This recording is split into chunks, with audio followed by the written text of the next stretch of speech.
Hey, how about it, race fans? Richard Allen of InsideDirtRacing.com and InsideCircleTrack.com. And I'm coming at you with something that nobody's been able to do for the past several weeks, and that's to preview the National Dirt Late Model Touring Series for the weekend. They've had so many rainouts here lately that neither the Lucas Oil Late Model Dirt Series or the World of Outlaws Case Construction Late Model Dirt Series have raced in quite some time. And unfortunately, Lucas Oil Series is already called off for this upcoming weekend. They were supposed to have a couple of shows up in Illinois, but the forecast has already doomed those shows. So that leaves the World of Outlaws Late Model Series as kind of the only show in town. They have a three-night weekend coming up with a race at the 411 Motor Speedway here in Seymour, Tennessee. It's my hometown. I'm actually just not very far from the track right now, but they'll have a $10,000 to win race on Thursday night, and then they'll go from here down into Alabama to the Talladega short track, right next to the big super speedway where, of course, NASCAR will be racing this weekend as well. Down at Talladega, they're going to have a pair of 4,000 to win shows on Friday night, leading into 50,000 to win on that track, and biggest race that track has ever hosted. But the World of Outlaws have not raced since February the 19th. February the 18th, they raced at Volusia Speedway Park. 7 rainouts since then have kept them off the track. Of course, we have had other racing. Had the big Kyle Larson Late Model Challenge up at the Volunteer Speedway in Bulls Gap, and then the XR Super Series had that 100,000 to win race up there. And then just past night, I'm doing this on a Wednesday. We had the Flow Racing Night in America series at Eldora last night, and they're headed to Brownstown tonight. So there has been some racing, even though the two national tours haven't really had an opportunity to get at it. But I was kind of thinking, well, what am I going to be watching for both at 411 and at Talladega with the World of Outlaws this weekend? And one of the things that comes up, the current points leader for the World of Outlaws Late Model Series is Chris Madden. And, he's been close on multiple occasions to winning a World of Outlaws championship, never quite been able to kick that door in. Now leading the points, off to a nice start down at Volusia and the races that they have been able to have.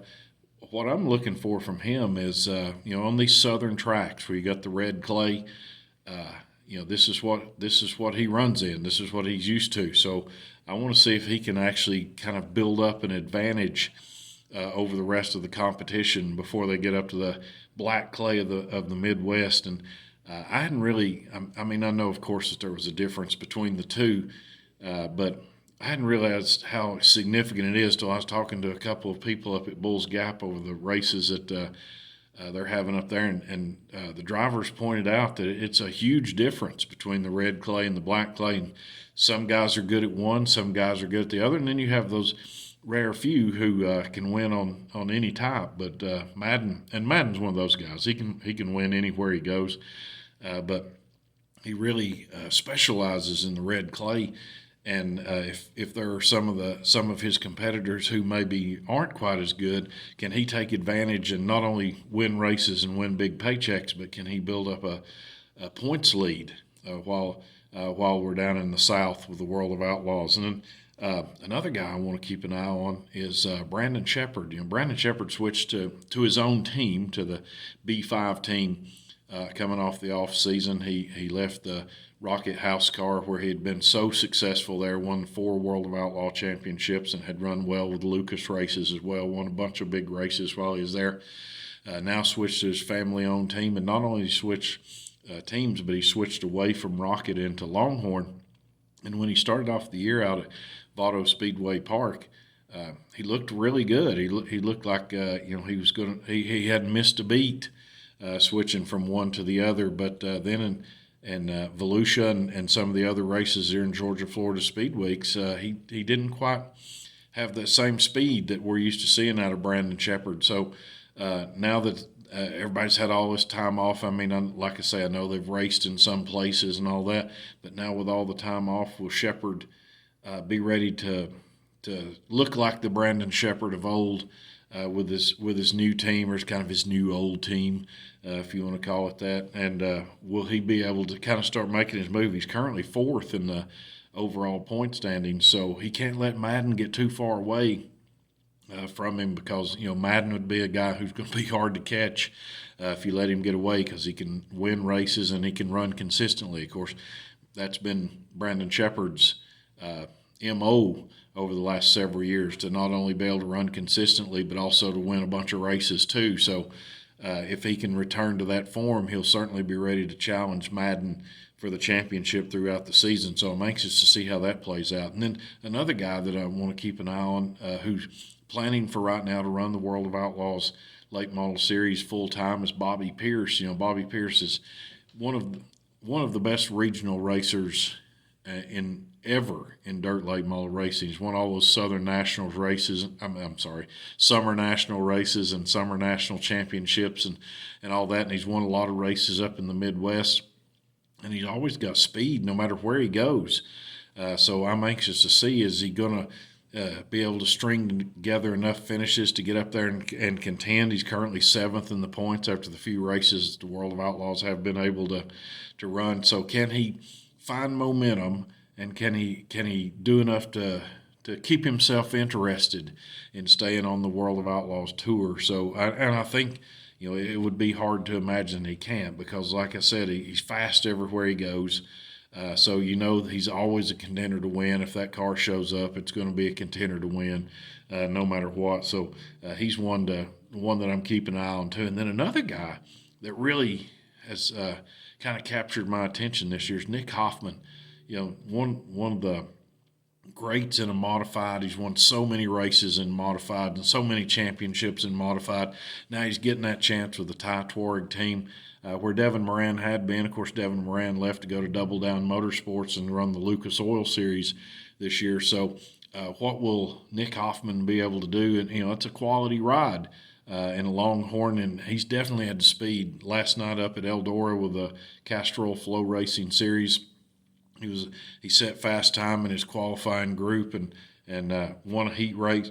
So he's a guy who can show the speed early in the night. Can he carry that speed throughout the night, so that he by the end of the night, by feature time and late in the feature, will he be able to run well enough to contend for wins? And I think that's just something, because we know he's a great racer. There's no question about that. I mean, nobody can deny that. So is he going to be able to carry that speed throughout the night and win those features, or at least get on those podiums at the end of features to pile up a lot of points? And how long is that learning process going to take? I mean, he can do it. I don't believe anybody's going to question that. It's just a matter of how long is it going to take before he reaches that point. And kind of my sleeper for the World of Outlaws is a guy. He didn't get off to the greatest starts. He's 11th in the points, but that's Tanner English. Tanner English is a talented race car driver.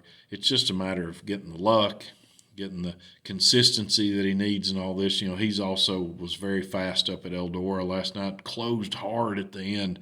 Wound up, I believe, with a third place finish in that feature. So he's a guy who you kind of don't really notice sometimes early in the night, and then at the end of the race you're looking at him and you say, wow, where did he come from? Winds up on the podium or winds up in the top 5. If he can do that enough, and he's going to get a few wins along the way too. So what kind of a contender can he be in the World of Outlaws Series? And then also, race specific coming up here at 411 Motor Speedway, which I've probably seen more races there than I've seen anywhere else in my life, because it's literally like 4 miles from my house. But two guys you always have to mention when any series, I don't care who it is, when any series comes to 411, you got to mention Jimmy Owens and Corey Hedgecock. Jimmy Owens ran through a streak at virtually every race he entered at 411. He won, including a Flow Racing Night in America. He won there. I believe it was last year. He's won, I believe, with the World of Outlaws too there, I think. So he's always good there. If and he's not gotten off to the start of the season that he would like, that we're used to seeing from Jimmy Owens. This is a perfect time to turn that around. So certainly a $10,000 winner's checker, for that matter, just a good solid podium finish would get Jimmy going in the right direction, I think. And then Hedgecock, Already had a couple of wins at 411 this year in different types of races. So you never count him out at 411. So that would be somebody to watch too. And I believe both of those guys are planning on going on down to Talladega too. So it'd be interesting to see how it plays out for them there. But if they can get their weekend jump started with good showings and even a win at 411, then that's going to be exactly what the doctor ordered as far as they're concerned too. But I'm really looking forward to this weekend. The weather looks like it's going to be okay for Talladega. I've been keeping an eye on it. 411, the weather should be great. The weather's good here right now. I mean, right outside the window. I'm at my school at Seymour High School on my planning period doing this. So looking out the window, see nothing but sunshine, and I think that's supposed to continue through tomorrow. The weather forecast was a little iffy for Talladega for the weekend, but it just seems to be improving every time I check it. So I think we're going to be okay there, and I'm planning to make my first ever visit to the Hornets' Nest this weekend. So I'm really looking forward to that too. But I appreciate you taking the time to watch and listen. I hope that you'll continue as you have been going to InsideDirtRacing.com or keeping up with your NASCAR news on InsideCircleTrack.com. And until the next time, I will see you at the track.